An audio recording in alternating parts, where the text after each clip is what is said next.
और मेरे अंदर स्टार्ट से एक जस्तजू थी कि इस प्रोग्राम के अंदर आप किन चीज़ों को कवर करेंगे। मैंने क्योंकि तलाशे इश्क का सफ़र स्टार्ट किया हुआ था। मेरा इस असल में जो इश्क है वो ये है, मोहब्बत कब हुई थी आखिरी बार? डेली रूटीन है। इश्क में नाकामी, वो है शेख रशीद।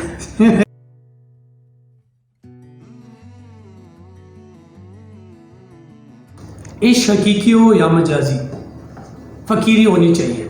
और जिस इश्क में एक फ़कीरी होती है उसमें बहुत अच्छी खूबसूरती होती है, और जिस चीज़ में खूबसूरती होती है तो उसका एक अलग टेस्ट होता है, उसका एक अलग मुकाम हो जाते हैं। और इसी तरह हमारे साथ एक बहुत खूबसूरत नौजवान मौजूद है, आप लोग सब जानते होंगे, लेकिन मैं चाहूँगा कि वो अपनी इंट्रोडक्शन खुद दे दे। मेहताब साहब, वेलकम टू तलाशेश मेहताब। थैंक यू नेमत भाई। और मुझे आपका जो तलाशे इश्क का टाइटल है बड़ा ही खूबसूरत लगा, और मेरे अंदर स्टार्ट से एक जस्तजू थी कि इस प्रोग्राम के अंदर आप किन चीज़ों को कवर करेंगे। सो क्यूरोसिटी ख़त्म होगी, आज हम लाइव आ गए। So this is Mehtab Hamid ji, trainer, youth activist और स्पीकर हूँ। और मैंने अपना सफ़र जो है वो टीचिंग से स्टार्ट लिया, और मेरी जो डिग्री थी वो CS के अंदर थी। जैसे ट्रेंड में सब जो हैं हम कोई भी डिग्री कर लेते हैं, सो मैंने MPhil CS के अंदर किया। घर वाले कह रहे थे PhD करें, तो मैंने क्योंकि तलाशे इश्क का सफ़र स्टार्ट किया हुआ था, और मेरी जो तलाशे इश्क की जस्तजू थी वो बेसिकली डेवलपमेंट साइड पे थी, ट्रेनिंग एंड डेवलपमेंट साइड पे। तो मैंने टीचिंग से फिर अपने आप को कन्वर्ट किया, एज अ ट्रेनर मैंने अपने आप को लॉन्च किया, और डिफरेंट सर्टिफिकेशंस की, और मार्केट के अंदर डिफरेंट प्रोग्राम्स रन करना शुरू कर दिए। और ये क्योंकि मेरी तलाशे इश्क की जस्तजू थी, इसलिए ये मेरे लिए बेस्ट फील्ड थी। मेरे घर वालों ने बहुत एम्फोसिस किया कि आप PhD करें और अपनी जो एजुकेशन है उसको कंप्लीट करें, बट मैंने PhD नहीं की। और मैंने अगर कहूँ PhD की है तो वो तलाशे इश्क में PhD की है। अरे भाई क्या बात है! जो लोग इश्क में PhD कर लेते हैं तो उसका मुकाम ही कुछ और हो जाते हैं। जी बिल्कुल। क्योंकि जितना मैंने इश्क के बारे में सुना है, जितना मैंने इश्क के बारे में पढ़ा है, इश्क आशिक वो होता है जिसका उसका इंतहा ही नहीं होती। बिल्कुल। सो मुझे ये बताया कि आपने जितने खूबसूरत अंदाज में बता दिया कि आपका इश्क और आपका काम, आप टीचिंग करते थे, राइट? जी। तो टीचिंग से ये इश्क की तरफ आना, ये आपको कैसे पता चला था कि यार मैं टीचिंग तो कर रहा हूँ लेकिन मेरा इस असल में जो इश्क है वो ये है? तो बेसिकली मैं इसको डिफ़ाइन इस तरह करूँगा कि ये बेसिकली लेयर्स हैं। सबसे पहले आपको प्यार होता है, और प्यार बेसिकली एक अट्रैक्शन है, आप किसी भी चीज़ के साथ अपने आप को एसोसिएट करते हैं। फिर प्यार के बाद आपका ऑर्बिट शिफ्ट होता है और आप मोहब्बत के ग्रेड पे चले जाते हैं, आप थोड़ा डेप्थ में चले जाते हैं। जब आप मोहब्बत के ग्रेड पे जाते हैं तो आप उस काम में बहुत ज़्यादा इन्वॉल्व हो जाते हैं। मोहब्बत से फर्दर आपकी जो कन्वर्जन है वो आपके इश्क की है, और इश्क का ऑर्बिट इतना वसी है, जब आप इश्क के ऑर्बिट में आ जाते हैं तो आपको बाकी सारी चीज़ें भूल जाती हैं। सो मेरा भी सफ़र इसी तरह रहा। पहले मुझे प्यार हुआ अपने टीचिंग से, फिर मोहब्बत में मैंने कन्वर्जन की कि मैं टीचिंग से ट्रेनिंग साइड पे आया, और फिर वही जो मोहब्बत थी वो बेसिकली कन्वर्ट होगी इश्क में। ये इश्क में जो आपकी कन्वर्ट होगी, आप मुझे ज़रा बता सकते हैं कि ये कब हुई थी, और इसमें कितना अरसा हो गया कि आप, और इसको तलाश करने में कितना अरसा लगा था? देखें, 2012 से इस मोहब्बत का आगाज़ हुआ था, और 2017 में जाके इस इश्क की डिस्कवरी हुई थी। और ये इश्क की डिस्कवरी तब हुई थी कि जब मैं एक प्रोग्राम अटेंड कर रहा था कैसर अब्बास के साथ, और बहुत से लोग इश्क की बात करते थे, इश्क की तलाश के लिए बहुत सी टेक्निक्स बताते थे, लेकिन सारी टेक्निकें फेल थी। मैं जो भी टेक्निक अप्लाई करता था वो इश्क के ग्रेड पे मैं कन्वर्ट नहीं हो रहा था। सो ये कन्वर्जन जो थी एंड उस ट्रेनिंग प्रोग्राम में हुई जो कैसर साहब ने करवाया, और उसमें मुझे रियलाइज़ हो गया कि वाकई ही अब मैं इश्क के ग्रेड पे शिफ्ट हो चुका हूँ, और यही मेरी फील्ड है। मरते दम तक मैंने इसी फील्ड के साथ अपने इश्क को निभाना है। ठीक है, तो कैसर अब्बास साहब आपके लिए लकी साबित हो गए। कैसर अब्बास साहब अगर आप सुन रहे हैं तो आप काफ़ी लोगों के लिए काफ़ी लकी साबित हुए, क्योंकि काफ़ी लोग जब आपसे मिलते हैं, जो आपसे बात करते हैं, जो आपसे इंस्पिरेशन लेते हैं, और फिर उसको अपना इश्क पता चल जाता है, तो इसमें आपका बहुत बड़ा हाथ होता है। तो जब आपको पता चल गया कि कैसर अब्बास साहब की वजह से, या आपने अपने आप को डिस्कवर कर दिया कि यार ये मेरा इश्क है और इसी के इश्क के ऊपर मैंने काम करना है, तो इस इश्क को आगे लेकर जाने के लिए लोग मुख्तलिफ चीज़ें करते हैं। जैसे अगर आपको किसी से प्यार होता है तो आपकी वो क्या कहते हैं कि जिससे प्यार हो जाए उसके कुत्ते से भी प्यार हो जाता है। बिल्कुल तो अगर आपको इश्क हो गया तो फिर इस इश्क को पाने के लिए क्या क्या किया था? देखिए, इश्क के जब ग्रेड पे मैं शिफ्ट हुआ तो बहुत सी चीज़ें मेरी लाइफ में चेंज हुई। डिफरेंट चीज़ें सीखने के लिए मैंने मुख्तलिफ रास्ते इख्तियार किए और बहुत ज़्यादा उसमें रुकावटें भी थी। जैसे कहते हैं कि इश्क में इंसान को मजनू बनना पड़ता है, उसको अपनी माइंड स्टेट को उस लेवल पे लाना पड़ता है कि उसको बाकी कुछ नहीं नज़र आता। तो अगर मैं इसको सिंपल वर्ड में एक्सप्लेन करूं, जैसे आपका कैमरा जो है जब किसी चीज़ पे फोकस करता है तो बाकी उससे कोई चीज़ नज़र नहीं आती। सो जब मेरा इश्क जो मेरे सामने था ट्रेनिंग एंड डेवलपमेंट की साइड पे, तो जब मेरा फोकस इस पे था तो मुझे बाकी सब कुछ ब्लर नज़र आता था।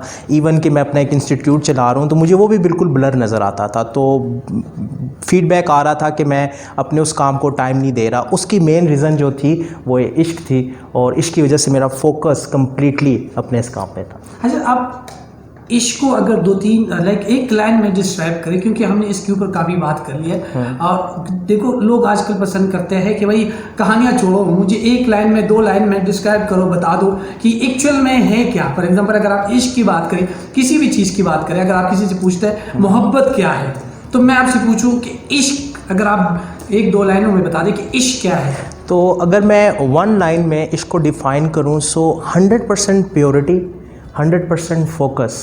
जिस भी चीज़ से आपको इश्क है तो ये वो लेवल है जिस पे आपका माइंड 100% देता है। जिस भी चीज़ से आपको इश्क है, डिपेंड करता है कि आप किस चीज़ से इश्क कर रहे हैं। ठीक है, जब आपको इश्क हो जाता है तो सारे हर चीज़ आपको नज़रअंदाज करने लग जाते हैं, आपका फोकस हो जाता है 100% प्योरिटी के साथ, यानी कि आप 100% अपनी एनर्जीज, अपने रिसोर्सेज, अपना फोकस अपने इश्क को देते हैं, इश्क को दे देते हैं। क्योंकि वो इश्क कितना पावरफुल होता है कि कुछ और वो आपको कहीं पे डाइवर्ट नहीं होने देता, कहीं भी डाइवर्ट नहीं होते। तो ये तो बहुत शानदार तरीका है, ये बहुत शानदार चीज़ है, आपने बता दिया, आपको पता भी चला, आपने आगे भी लेके गया है इसको। और जब आपको पता चला कि यार ये इश्क है मेरा और इसके लिए मुझे ये काम करना है और वो काम भी कर दिया, फिर उस इश्क को एक और पोजीशन पे लेकर जाना। लाइक वो क्या कहते हैं लोग कि हमने इस पोजीशन से इस पोजीशन पे जाना है, और इस पोजीशन से इस पोजीशन पे जाने के लिए क्या क्या पापड़ बेलने पड़ते हैं इश्क को तलाश करने में, इश्क को बनाने में, इश्क को इश्क बनाने में।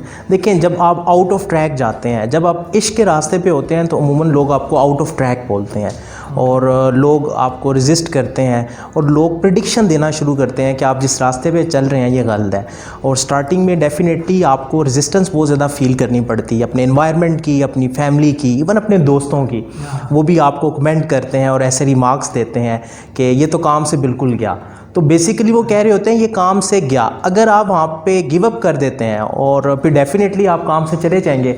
और अगर आप कंसिस्टेंटली 100% प्योर, जो मैंने स्टार्ट में कहा, आप अपने उस काम को देते हैं तो फिर वही तलाशे इश्क आपकी एक स्टोरी बनती है, वही तलाशे इश्क आपका एक रेफरेंस बनता है और लोग आपको उस रेफरेंस से याद करते हैं। मतलब आपका कहने का मतलब ये है कि जब आपको इश्क हो जाता है तो फिर लोग आपको पागल, दीवाना, मजनून कुछ भी कह रहे हैं। ये सारे लेवल आपको मिल सकते हैं, डिपेंड करते हैं आप किस इन्वायरमेंट में हैं। अच्छा। इन्वायरमेंट टू इन्वायरमेंट आपको लेबलिंग जो है वो की जाती है। ठीक है, मतलब इश्क और ये जो हम कहते हैं यार ये क्या पागल है, हाँ जी, यार ये क्या काम में पड़ गया, ये तो जुनून में आ गया, जुनून में आ ये तो कुछ नेक्स्ट लेवल पे चला गया। तो ये इश्क है ऐसी चीज के ये आपको नेक्स्ट लेवल पे लेकर, तो जब आप उस नेक्स्ट लेवल पे जाते हैं तो आपको लग रहा है जब आपको अपनी जुनून में और उस चीज में, लाइक इश्क एक ऐसी चीज़ है कि कभी मैंने सुना है, आपसे पूछूंगा कि कभी आपका जो गोल है वो आपके हाथ में नहीं आता, जितने वो करीब होते हैं उतना दूर हो जाता है। तो आप इसके बारे में क्या कहते हैं? देखिए, इश्क तलाश का सफ़र है, जस्तजू का सफ़र है और जितना आप इस सफ़र में आगे चलते जाते हैं आपके रास्ते उतने लंबे होते जाते हैं। तो क्योंकि आप बेहतर से बेहतर की तलाश में होते हैं, आप आगे से आगे बढ़ना चाहते हैं। तो जैसे मैंने स्टार्ट में कहा था, प्यार मोहब्बत आपकी अपग्रेडिंग होती है, लेकिन जब आप इश्क के लेवल पे आते हैं तो इसके मुख्तलिफ दर्जे हैं और ये स्टार्ट होते होते होते आपको आगे की तरफ लेके जाता है।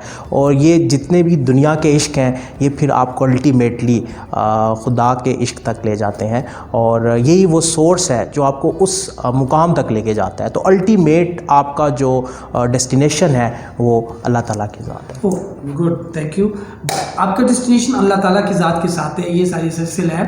चलो हम एक गोल सेट करते हैं। जब भी हम किसी ट्रेनिंग में होते हैं या हम किसी एक अपना प्रोजेक्ट करते हैं तो उसमें हम एक अपना मिशन कर देते हैं, उसमें हम अपना एक गोल सेट कर लेते हैं और उस गोल को कभी कभार हम कहते हैं ये मेरा मोहब्बत है, इसको पाना है। ठीक है, चलो हमने उस अपने मोहब्बत तक पहुंच गए, उसके अपने एक इश्क तक पहुंच गए। कुछ लाइक इसके अगर 5 स्टेजेस है और हम लेवल 1 हमने अटेन कर लिया है उस, ठीक है, हम 5 पे पहुंच गए जो हमारे हिसाब से वो हमारा इश्क है, हम उस पे पहुंच गए।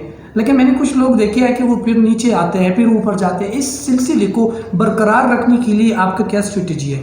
क्लैरिटी होनी चाहिए। आपका इश्क जितना क्लियर होगा आप डाउन नहीं होंगे, आपका इश्क जितना क्लियर होगा आप कंसिस्टेंट रहेंगे, आपका फोकस कभी भी डी फोकस नहीं होगा। सो जितना वाइड एंगल आपने लगाया हुआ है अपने लाइफ में, अगर आप नैरो एंगल से देख रहे हैं तो फिर डेफिनेटली आप डाउन होंगे। लेकिन अगर आपका व्यू, आपका परसेप्शन वाइड है तो फिर आप डाउन नहीं होते, क्योंकि आप एक स्टेज के बाद नेक्स्ट स्टेज के लिए तैयार होते हैं, नेक्स्ट स्टेज के बाद नेक्स्ट स्टेज के लिए तैयार होते हैं। सो आपने देखा होगा कुछ लोग हैं कि एक दिन बड़े एनर्जेटिक होते हैं, नेक्स्ट डे उनकी एनर्जी बिल्कुल डाउन होती नहीं, कुछ लोग ऐसे भी है कि एक दिन ही काफी अरसे लगा लेते हैं, एक पोजीशन पे पहुंचते हैं और फिर कुछ अरसे के बाद फिर दोबारा नीचे आना स्टार्ट हो जाते हैं। तो उसको सस्टेनेबल रखना यानी मेंटेन रखना, उसके लिए अगर आपको अपना इश्क मिल गया, सारी चीज़ें मिल गई और माशाल्लाह आप अच्छी पोजीशन पे है, काम भी कर रहे हैं, काफ़ी आगे भी जा चुके हैं, इसको आप कैसे बरकरार रखते हैं? क्या स्ट्रेटजी है इसकी? आपका लॉन्ग टर्म विजन होना चाहिए। आप अपने उस इश्क को बड़े पैमाने पे देख रहे हैं, एक गोल के बाद आगे आपका, क्योंकि जब आपकी क्यूरोसिटी, आपकी जस्तजू ख़त्म हो जाएगी, आपका कैटलिस्ट जो है वो स्टॉप हो जाएगा, तो डेफिनेटली फिर आप एक लेवल पे जाके फिर डाउन होना शुरू हो जाएंगे। तो मेरी स्ट्रेटजी इस पे यही है कि हर मुकाम के आगे एक और मुकाम है और उसके लिए अपने आप को तैयार रखना है। सो तलाश इश्क का मतलब ही ये है कि एक इश्क के बाद अगले इश्क के लिए आपने तैयार रहना। जिंदगी ये सफ़र है, ये ख़त्म होने वाला सफ़र नहीं है, जब तक जिंदा है कुछ तो करना है। बहुत बहुत शुक्रिया सर, आपने बहुत अच्छी तरीके से एक्सप्लेन कर दिया, बहुत अच्छी तरीके से बता दिया। मेहताब साहब ने हम सबको बता दिया कि भाई इश्क को कैसे तलाश करते हैं। इश्क आपकी, कभी कभार आप किसी इवेंट में आपका इश्क मिल जाते हैं, कभी कभार आपको उसके लिए बैठना पड़ता है, सोचना पड़ता है, रातें गुजारनी पड़ती है। सो इस चीज़ के ऊपर अगर हम फोकस करें कि जब हमें अपना इश्क मिल जाता है, जब हमें अपना जुनून मिल जाता है और उस जुनून को पाने के लिए जो हम काम स्टार्ट करते हैं उसको कहते हैं तलाशी इश्क। अपने इश्क को तलाश कैसे करना, वो मेहताब साहब ने बहुत अच्छी तरीके से एक्सप्लेन किया है और उम्मीद है कि आप लोग इसमें से बहुत सारे अच्छे अच्छे पॉइंट उठा के अपने काम लेकर आएंगे। अब हम जा रहे हैं अपने नेक्स्ट सेगमेंट की तरफ जिसका नाम है रैपिड फायर। मेहताब साहब से हम बहुत अच्छे अच्छे सवाल करेंगे इनकी ज़िंदगी के हवाले से, इनके काफ़ी चीज़ों के हवाले से, तो देखते हैं इंशाल्लाह जी। तो हम अपने रैपिड फायर की तरफ आ चुके हैं और हम मेहताब साहब से बहुत अच्छे अच्छे क्वेश्चन करेंगे, उसके जवाब देंगे और उम्मीद है कि सारे सवालात के जवाब मिल जाए हमें।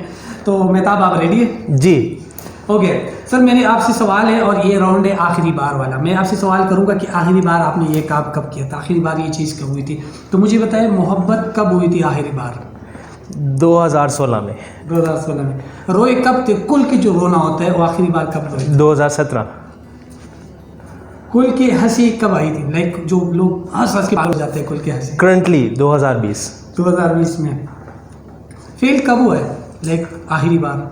लाइक जो चीज़ में, किसी भी चीज़ में फेल हो गए? और 2018 2018। नालायक बच्चे। अच्छा ठीक है, फेल करूँ। अच्छा एक चीज़ होती है, हमने बाकी सुने कि खुद से बात कब की थी लास्ट टाइम? जो लोग खुद से बातें करते हैं यानी अपने आप से, डेली रूटीन है। डेली रूटीन बहुत मज़े की। अच्छा हार्ड जो एक होते हैं ना हमारे असाइनमेंट, इसमें हम पैसे लेते हैं, आपने सबसे हाई पेड असाइनमेंट कब की थी आखिरी बार? 2020 में, कोविड के दौरान। हम पूछेंगे नहीं कितने की थी। ओके सर, मैंने एक लफ्ज़ बोलना है और आपके माइंड में जो चीज़ आ जाए आपने मुझे बताना है। नाकामी। इश्क में नाकामी। कामयाबी। इश्क में कामयाबी।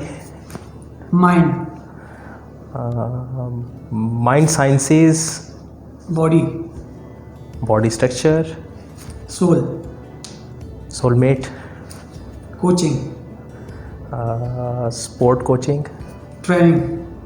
Training. Personal training, life skill training. Pindi boy. Sheikh Rashid. अच्छा मैंने कुछ नाम लेने जो आपके दिल के बहुत करीब है आपने वही चूज़ करना है। ठीक है। सही है सर। ट्रेनिंग या कोचिंग? ट्रेनिंग। कैसर अब्बास या उमर जालीवाला? कैसर अब्बास। इमरान खान या रेहान खान? इमरान खान। अच्छा, पॉलिटिक्स या बिजनेस? बिजनेस। कीमे की समोसे या आलू चाट?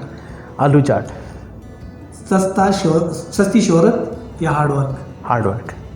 ओके सर, आपसे मैं कुछ चीज़ें पूछना चाहूँगा। अगर ये लोग ट्रेनर नहीं होते तो क्या होते? आपने बताना है कि क्या होंगे। लाइक एक्टर भी हो सकते हैं, पॉलिटिशियन भी हो सकते हैं, जोकर भी हो सकते हैं, कुछ भी हो सकते हैं, आपने बताना है। कमर शिराज? कमर शिराज पॉलिटिशियन। रेहान आले वाला? रेहान वाला बिजनेसमैन। कामरान रिजवी? मेंटोर। वो तो ऑलरेडी है। ये अगर ट्रेनर ना होते तो क्या होता? अच्छा, अगर ट्रेनर ना होते तो अच्छा सेल्स पर्सन। ठीक है। ये लोग अगर कोच नहीं होते तो क्या होते? अरसलान लारिक? एक्टर। कामरान सुल्तान? मजहबी scholar. Mehtab Hamid? Actor. Thank you so much sir, बहुत बहुत शुक्रिया सर, आपने बहुत अमेजिंग अंदाज में बता दिया। बहुत बहुत शुक्रिया मेहताब साहब ने हमें टाइम दिया था और बहुत अच्छी तरीके से उसने एक्सप्लेन कर दिया कि इश्क क्या है, और फिर अगली तरीके से उसने एक्सप्लेन कर दिया कि यार रैपिड फायर में किस तरीके से बहुत जल्दी जल्दी जवाब देना है। तो हमने बहुत अच्छे अंदाज में इससे सवाल पूछे और उसने बहुत अच्छे अंदाज में जवाब दे दिए। तो मेहताब, आप अपने हमारे ऑडियंस को कुछ बताना चाहते हैं, कोई मैसेज देना चाहते हैं तो प्लीज़ आप बता दें। मैसेज यही है जी कि अपने तलाशे इश्क के सफ़र को स्टार्ट कीजिए। अगर अभी तक नहीं किया तो आज से कर डालिए। इस सेशन का मेन मकसद ये है कि आपके अंदर भी इश्क का वो अंसर मौजूद है जिसको आपने एक्टिव करना है। सो अगर अभी तक आपने एक्टिव नहीं किया तो राइट नाउ एक्टिव कीजिए और अपनी ज़िंदगी को एंजॉय कीजिए। Thank you so much, thank you so much. इश्क को तलाश करें। अगर किसी ने तलाश करना है और उनको हेल्प चाहिए तो हम लोग मौजूद हैं इस्लामाबाद के अंदर। हमारे नंबर्स, हमारे व्हाट्सएप नंबर, हर चीज़ अवेलेबल है। आप लोग हमसे रब्ता कर सकते हैं, हम आपकी इश्क की तलाश करने में मदद कर सकते हैं। और अगर किसी ने मेहताब से मिलना है, मेहताब से बात करनी है, तो हम डिस्क्रिप्शन में इनके लिंक्स और ये सारी चीज़ें देते हैं, इनके डिटेल वगैरह, और वहाँ से उनको ले सकते हैं, उनके साथ डायरेक्ट रब्ता कर सकते हैं। मेहताब बहुत अच्छा आदमी है, बहुत अच्छी पर्सनालिटी का मालिक है और ये कोचिंग भी करता है अपने अंदाज में। Thank you. Thank you.